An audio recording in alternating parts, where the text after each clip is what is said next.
कक्षा 9 का जो आपका चैप्टर है 9 चैप्टर, उसकी ये जो प्रश्नावलियाँ हैं, जो एक्सरसाइजेज़ हैं, उनको आपको जो है सॉल्व करने से पहले आपको ये जो व्रत है यानी ये जो सर्कल है उसको समझना थोड़ा सा ज़रूरी है। इसके बारे में आप पहले भी चैप्टर्स में पहले भी आप जो है क्लासेस में इनके बारे में पढ़ चुके होंगे, लेकिन एक छोटा सा रिवीजन मैं आपको फिर से करवा देता हूँ।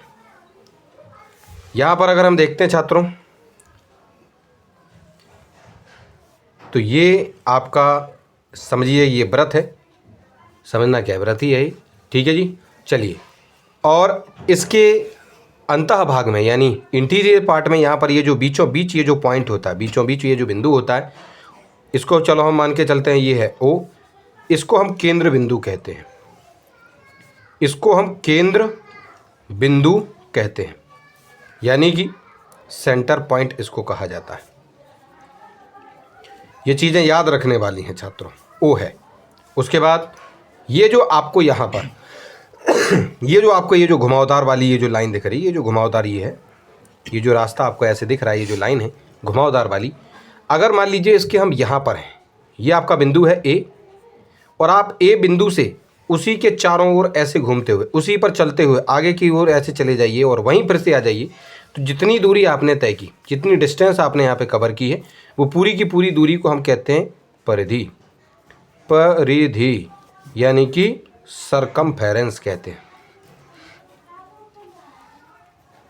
ठीक है। चलो, उसके बाद अगर हम क्या करते हैं कि ये जो आपकी परिधि है, ये जो आपकी सरकमफेरेंस है, इसके किसी एक बिंदु से होने के लिए तो यहाँ पर आप जहाँ चाहें वहाँ पर वह बिंदु ले सकते हैं, यहाँ मान सकते हैं, यहाँ बहुत सारे बिंदु आप इस परिधि पर ले सकते हैं। लेकिन समझने के लिए हम किसी एक बिंदु से अगर उसके केंद्र तक एक सीधी लाइन खींचते हैं, तो ये जो लाइन होगी वो लाइन कहलाती है त्रिज्या, यानी कि रेडियस। तो यहाँ पे हम कह सकते हैं, क्योंकि इसको आर से दर्शाया जाता है, चाहे छोटा आर लिख दो या बड़ा आर से आपको इसको दर्शाना होता है। और ये यहाँ पर अगर इस चित्र के हिसाब से देखें तो ओ ए आपको दिखाई दे रही होगी। होने के लिए छात्रों आप यहाँ पर कोई बिंदु ले सकते हैं, वहाँ से भी खींच सकते हैं, यहाँ से भी खींच सकते हैं, यहाँ से भी खींच सकते हैं। जैसे यहाँ पर तो नहीं, लेकिन मैं आपको कहीं और इसको समझा देता हूँ। जैसे मान के चलिए छात्रों, आपका ये एक वृत्त है, ये उसका केंद्र है, तो इस वाले बिंदु से यहाँ तक खींच दीजिए, एक त्रिज्या हो गई। यहाँ से खींच दीजिए, ये भी त्रिज्या होगी। यहाँ से खींचिएगा, ये भी त्रिज्या। यहाँ से खींचिएगा इस वाले बिंदु से, तो ये भी आपकी त्रिज्या।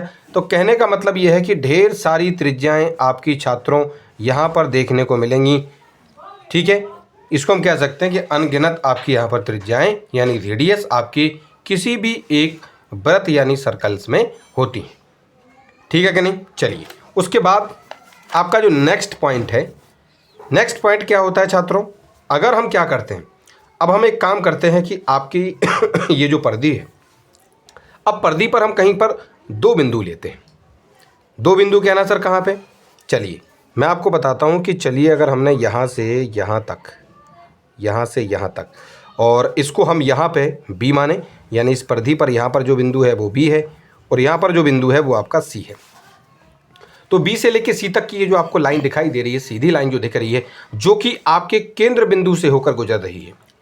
केंद्र बिंदु से होकर गुजरने वाली लाइन कौन सी वाली लाइन, यानी इस परिधि यानी सरकमफेरेंस पर स्थित कोई दो बिंदु हों, उन दोनों बिंदुओं को मिलाने वाली लाइन कहाँ से होकर गुजरे, आपके केंद्र बिंदु यानी सेंटर पॉइंट से होकर अगर गुजरती है, तो इस प्रकार की लाइन को हम कह देते हैं आपका व्यास यानी डायमीटर, ठीक है जी। इसको हम छोटे वाले डी या बड़े वाले डी से इसको हम दर्शाते हैं। यहाँ पर चित्र के हिसाब से यहाँ पर हम देखें तो ये जो BC है, अभी जो BC लाइन आपको दिख रही है, ये आपका डायामीटर यानी व्यास है। तो यहाँ पर भी इसको भी मैं आपको यहाँ पर एक और इसमें एक छोटी सी चीज़ इसमें समझाना चाहूँगा। अगर आपके पास कोई एक व्रत है और अगर इस व्रत में हम देखते हैं ये आपका केंद्र बिंदु है, तो देखिए यहाँ से लेके यहाँ तक इन दोनों बिंदुओं को मिलाने वाली लाइन ये आपका व्यास है। उसके बाद ये वाली बिंदु और ये वाली बिंदु, इन दोनों बिंदुओं को मिलाने वाली ये जो लाइन है वो भी व्यास है। यहाँ से लेके यहाँ तक, क्योंकि इसको केंद्र से होकर गुजरना चाहिए और परिधि पर उन दोनों बिंदुओं को होना चाहिए और लाइन सीधी होनी चाहिए। ठीक है कि नहीं? ऐसा नहीं है कि ये आपकी जो है परिधि है और यहाँ पर एक बिंदु है और ऐसे घुमा के तुम ये ले आओ। ये घुमावदार लाइन नहीं होनी चाहिए, स्ट्रेट लाइन होती है इसमें। और कहाँ से होकर गुजरनी चाहिए? उसके केंद्र बिंदु से होकर गुजरनी चाहिए। तो कहने का मतलब क्या है कि देखो ये भी आपका एक व्यास हो जाएगा। तो यहाँ पर भी आपको अनगिनत व्यास यहाँ पर देखने को मिलते हैं किसी भी एक वृत्त के अंदर। ठीक है कि नहीं? चलिए, तो यहाँ पर छात्रों क्या है कि जो व्यास है डायामीटर वो क्या है आपका? BC है। होने के लिए और भी बहुत सारे हो सकते हैं। ठीक है कि नहीं? उसके बाद एक और चीज़ कहना सर, अच्छा अगर कोई ऐसी लाइन हो जो दो बिंदुओं को मिला रही हो, इस परिधि पर हो, इससे जैसे मान लो यहाँ है और मान लीजिए सर कहना सर यहाँ है और इनको दोनों को मिलाएं, तो ये भी तो इसी परिधि पर स्थित हैं दोनों बिंदुज। ठीक है कि नहीं? और इसको आप यहाँ पे D और E मान सकते हैं। कहना सर फिर ये वाली लाइन क्या होगी? ये तो चलो नहीं उसके जो है केंद्र बिंदु से गुजर रही है। तो इस प्रकार की जो लाइन होती हैं जो आपके इस परिधि यानी सरकमफेरेंस के कोई भी दो बिंदुओं को मिला रही हो, ठीक है कि नहीं? ज़रूरी नहीं है कि वो केंद्र से होकर गुजरे, वो हो सकता है कि केंद्र से होकर गुजर भी जाए और हो सकता है केंद्र से होकर ना भी गुजरे। तो ऐसी वाली सभी लाइनों को हम जीवा यानी कॉर्ड कहते हैं। अब इस वाले टॉपिक को, इस वाली ये जो आपका ये जो टॉपिक है इसको बड़े जो है ध्यान से समझना, क्योंकि इससे संबंधित बहुत सारी चीज़ें आपको इस चैप्टर में पढ़ने को मिलेंगी। ठीक है कि नहीं? तो जीवा यानी कॉर्ड को समझ के आपको जो है बड़े अच्छे तरीके से समझ के चलना है। तो यहाँ पर अगर हम देख रहे हैं तो ये जो DE है वो DE क्या है आपका? ये जो DE है वही आपकी यहाँ पर जीवा यानी कॉर्ड है। ठीक है कि नहीं? चलिए, उसके बाद इसमें और अच्छा इस वाले को और हम आपको समझा देते हैं। कोई पूछेगा कि सर किसी एक वृत्त में कितनी जीवाएं होती हैं, तो उसको भी हम यहाँ पे समझा देते हैं। देख लीजिए, वैसे आप समझ तो चुके ही होंगे लेकिन फिर भी मैं आपको थोड़ा सा यहाँ पर समझा देता हूँ। ये बिंदु था, ये बिंदु है, आप यहाँ से भी खींच सकते हैं। आप चाहें तो देखो यहाँ पर एक बिंदु है और यहाँ पर ये जो बिंदु था इसको भी मिला लीजिए, तो ये लो, ये जीवा है। यहाँ से लेकर यहाँ तक आ जाओ, ये भी जीवा होगी, ये भी जीवा होगी, ये भी जीवा है, ये भी जीवा है। यानी कि बहुत सारे कॉर्ड्स आप किसी एक वृत्त के अंदर यानी सर्कल्स के अंदर देख सकते हैं, एक से ज़्यादा। ठीक है कि नहीं? चलिए, उसके बाद एक और चीज़ इसमें देखने को मिलती है जिसे हम कहते हैं चाप, यानी कि इंग्लिश में उसको कहते हैं आर्क। क्या ना ये क्या है सर? तो देखिए, आपको यहाँ पर फिलहाल में यहाँ पर जितने भी बिंदु यहाँ दिखाई दे रहे हैं उन बिंदुओं के बीच की दूरी कहाँ पर?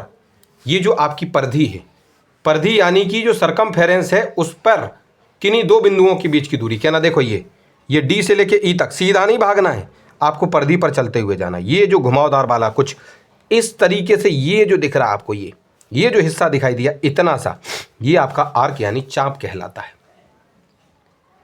और कहने के लिए कहना सर नहीं, हमें सर ऐसे नहीं जाना है, हम तो ऐसे जाएंगे, तो वहाँ से भी आ जाओ। तो ये जो यहाँ से लेके यहाँ तक ये जो घुमावदार हिस्सा होगा, ये पूरा D B A C E ये वाला जो हिस्सा होगा वो भी आपका आर्क यानी चाप कहलाता है। ठीक है कि नहीं? इस वाले टॉपिक को भी आप ध्यान रखिएगा। ठीक, अब यहाँ पे कोई एक उदाहरण देना है तो मैं यहाँ पे आपको बता देता हूँ। या एक और बिंदु कोई मान लो, चलो हम इसको मान के चलते हैं F, तो DFE हम कह सकते हैं यहाँ पर, लेकिन इसके लिए लिखना होता है, एक छोटी सी चीज़ लिखनी पड़ती है, इसके आगे ARC लिखना पड़ता है। आर्क, कौन सा आर्क? DFE की बात हो रही है, यानी इतने से आर्क की बात हो रही है। और कहना सर वो वाला चाहिए तो हम लिख देते आर्क DBACE, DBACE, इतना बड़ा नाम भी दे सकते हैं, या फिर आप इतना भी लिख दो कि DACE भी लिख सकते हो, कोई दिक्कत की बात नहीं। या सीधा DAC लिख दो, DC लिख दो, जो भी, अगर आप बीच में और पॉइंट्स नहीं मिलते, बस इन दोनों बिंदुओं का अगर यहाँ से आ रहे हैं तो कोई एक बीच में एक और पॉइंट आप इसमें जोड़ दो, या हो सकता है सारे जितने पॉइंट है उतने भी आप लिख सकते हैं, कोई दिक्कत की बात नहीं। ठीक है कि नहीं? चलिए, तो इस तरीके से हमने चाप यानी आर्क को भी समझा। अब उसके बाद छात्रों होता क्या है कि कोई भी अगर आपका यहाँ पर अगर हम देखते हैं अपने इस वृत्त के अंदर, तो एक छोटी सी चीज़ें और इसमें हमें समझने को मिलती हैं।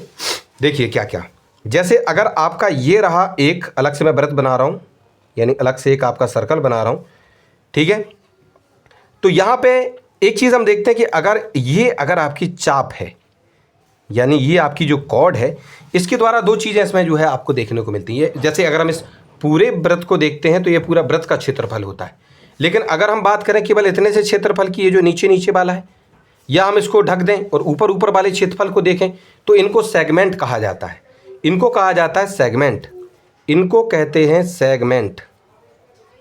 और ये वाला जो सेगमेंट है, यानी क्या कहते हैं इसको हम कहते हैं आपका वृत्तखंड। वृत्तखंड इसको कहा जाता है, ठीक है। अच्छा, इस वाले को भी सेगमेंट कहते हैं। ये जो ऊपर है, ये जो ऊपर वाला, इसको अगर ढक दें, ऊपर वाले को भी, इसको भी वृत्तखंड बोलते हैं।